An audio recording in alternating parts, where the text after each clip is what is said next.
نچوڑ یہ ہے کہ پاکستان کی اگر معاشی ترقی ہمیں مقصود ہے تو پھر it has to be export led growth. اس کے علاوہ اور کوئی ہمارے پاس آپشن نہیں ہے. اسی حوالے سے میں سمجھتا ہوں کہ اب ہمیں ٹیک آف کرنا ہے. گروتھ سیکٹر میں استحکام جو ہے، اسٹیبلٹی وہ آ چکی، اب ہمیں آگے بڑھنا ہے.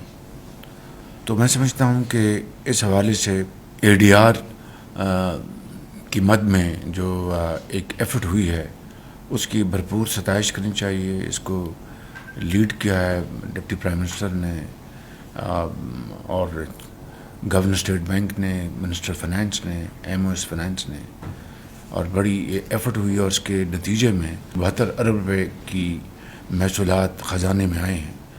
اور جہاں پر یقیناً چیئرمین ایف بی آر بہت مستحق ہیں پوری ستائش کے اور اپریسیشن کے کہ وہ بڑی ایفرٹ کر رہے ہیں. باوجود ہے کہ ابھی بہت بڑا ایک گیپنگ ہول ہے ہمارے جو محصولات اور جو ہمارے ٹارگٹس ہیں، لیکن ان کی ایفرٹس میں تو کوئی کمی نہیں. تو اس مہینے کا جو ٹارگٹ ہے دسمبر کا وہ آلموسٹ اچیو ہو گیا ہے، مگر اس میں یہ 72 ارب روپے کی بھی کنٹریبیوشن ہے.